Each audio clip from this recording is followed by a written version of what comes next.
Olá, eu sou a Maristela, professora da Universidade do Estado de Mato Grosso, UNEMAT, e vou apresentar para vocês o trabalho intitulado Ensino de Gramática na Formação de Professores de Língua Portuguesa, Efeitos de uma Prática. Este trabalho ancora-se em uma prática de ensino realizada na disciplina Gramática do Português, ministrada no segundo semestre letivo do ano de 2018, em um curso de licenciatura em Letras ofertado na Universidade do Estado de Mato Grosso, Carlos Alberto Reis Maldonado, UNEMAT.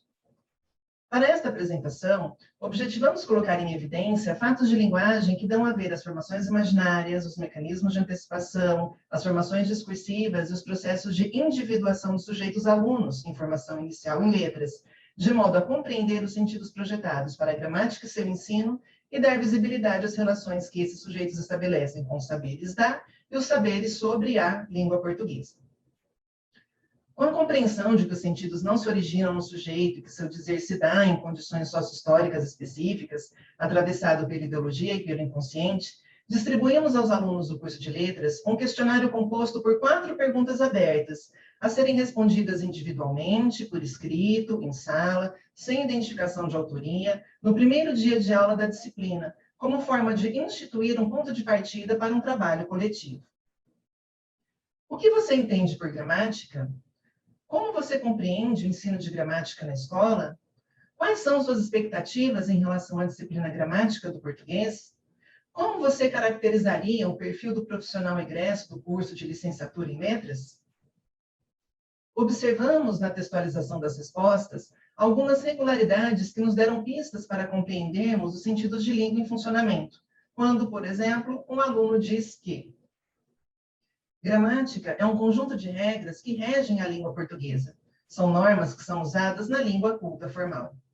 Dizeres que dão visibilidade a um imaginário que reproduz um saber sobre a língua historicamente cristalizado e faz significar a gramática como um conjunto estabilizado de regras a serem seguidas, atravessado pela memória discursiva da prescrição, que remonta a determinados períodos do processo de gramatização greco-latina e que se atualiza em gramáticas brasileiras.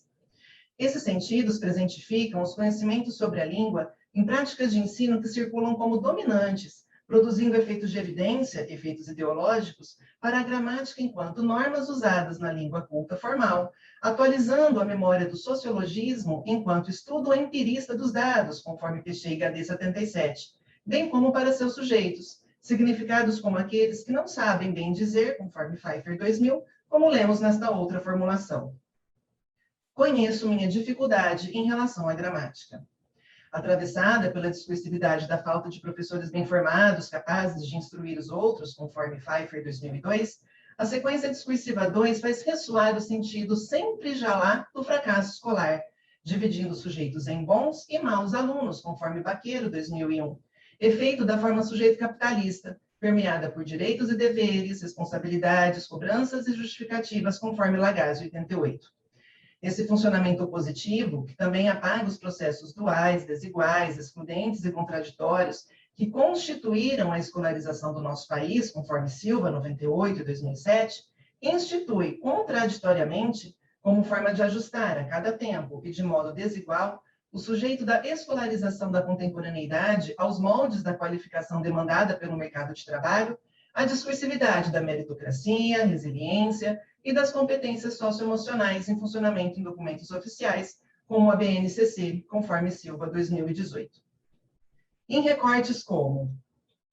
para os falantes nativos, é irrelevante ensinar o que se ensina ultimamente em sala, dependendo dos objetivos de uso do aluno para com essa língua, já que muitas dessas regras têm suas exceções, que acaba deslegitimando o que se ensina como regra. Os nomes também, nomenclatura, são muito cansativos e nem sempre ajudam no uso real da língua. Algumas vezes, sim. Vemos emergir, ao lado do sentido dominante de gramática, em que a língua é circunscrita ao domínio de um sistema fixo, imutável, não sujeito a falhas, e ancorado no funcionamento disjuntivo, ou das regras, ou das exceções, a força de uma concepção pragmática de ensino de língua enquanto instrumento de comunicação, projeto empirista no qual as teorias comunicacionais supõem a interação entre emissores e receptores, como espaço de produção do sentido do enunciado, conforme Pechei 84. Em nome da eficiência dos usos, que, segundo Silva 2017, adquirem um papel central, sendo muitas vezes tratados como formas espontâneas de linguagem, não regrados, normatizados, esse pragmatismo esvazia o conhecimento sobre a língua, reduzindo-o a nomes e a uma nomenclatura imaginariamente uniformes, homogêneos e simplificados, atualizando uma memória discursiva que refere os efeitos produzidos pela institucionalização da NGB no país, conforme Baldini, 2005, sobredeterminando o processo de gramatização da língua portuguesa falada no Brasil. Esses funcionamentos silenciam a historicidade dos conceitos, apagam a identidade do fato gramatical e instituem um discurso sobre a língua ancorado na instrumentalização do português escolar, de acordo com Silva, 2019. Um discurso pautado, ainda segundo a autora, no tecnicismo unívoco, neutro, transparente. Nessa perspectiva, o português não é mais um objeto de conhecimento a ser conhecido, aprendido, compreendido como língua nacional.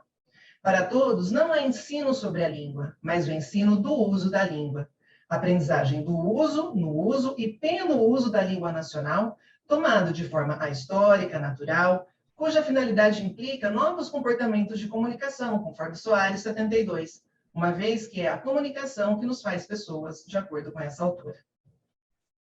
Ainda segundo Silva, a pragmática se inscreve nas políticas públicas de educação e nas práticas linguísticas brasileiras em determinadas condições socio-históricas, como parte das relações instituídas entre ciência, linguagem e sociedade, mais especificamente, pela relação estabelecida entre a história da disciplina linguística, sua entrada nos currículos, e a história da escolarização do português na segunda metade do século XX, incidindo seus efeitos na disciplinarização e na pedagogização de um português escolar pelos processos de individuação do sujeito.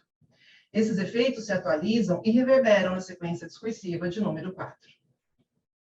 Os livros didáticos não abordam a gramática diretamente. Os livros abordam a gramática de maneira resumida ou usando quadros. Essa sequência discursiva diz dos modos de disciplinarização e transmissão dos saberes linguísticos em manuais didáticos, vem dizer da manualização, conforme Poeste 98. O simulacro da inovação materializa-se na forma de apresentação dos conceitos, conforme Dias 2010, que comparecem em livros didáticos analisados por Silva, 2020, em boxes, nos quais as definições, tomadas na evidência, são apresentadas sem indicação de fontes ou referências, naturalizando a historicidade dos conceitos, reduzindo o conhecimento linguístico a uma questão de nomes, nomenclatura, ao mesmo tempo em que diluem, fragmentam e separam os conhecimentos gramaticais da prática da leitura e escrita em materiais por nós analisados. Compreender os processos discursivos projetados para a gramática e seu ensino nesse material foi fundamental para tornar possível um trabalho em nossa sala de aula que produzisse brechas em um imaginário existente para o ensino de português na escola, constituído pelas relações historicamente estabelecidas entre a intelectualidade e o Estado, na proposição de políticas públicas de ensino de língua, articulada a conceitos, teorias, procedimentos e técnicas. Como efeito dessa tomada de posição, buscamos, dentre outros gestos de interpretação, praticar a leitura polêmica do arquivo, dando visibilidade a alguns efeitos da divisão social do trabalho da leitura nos instrumentos de ensino. Problematizamos, mais especificamente, os sentidos de ensino de gramática que circulam como evidentes em diferentes materiais didáticos, objetivando colocar em evidência os efeitos de verdade encarnados em conteúdos, exemplos e atividades, para ressignificá-los coletivamente. Nesse movimento, nas filiações de sentido, investimos em uma proposta pautada na gramática enquanto fato discursivo. Colocamos em evidência o batimento, formas linguísticas, produção de sentidos, em materiais textualizados em modos de constituição, formulação e circulação particulares, expondo os alunos à sua opacidade, afastando-nos de uma concepção de gramática através de texto e mobilizando a gramática em funcionamento no texto, tomado enquanto efeito de uma unidade imaginária. Enfim, o trabalho realizado na disciplina nos permitiu, de forma não homogênea, produzir deslocamentos teórico-metodológicos na formação inicial de professores de língua portuguesa, como lemos no recorte a seguir, registrado ao término da disciplina. Ficou claro que é necessário ensinar gramática em sala de aula, mas que é importante mostrar que isso vai além, não só a estrutura, mas também o funcionamento da língua. Seguem aqui as minhas referências, os meus agradecimentos. Meu muito obrigada.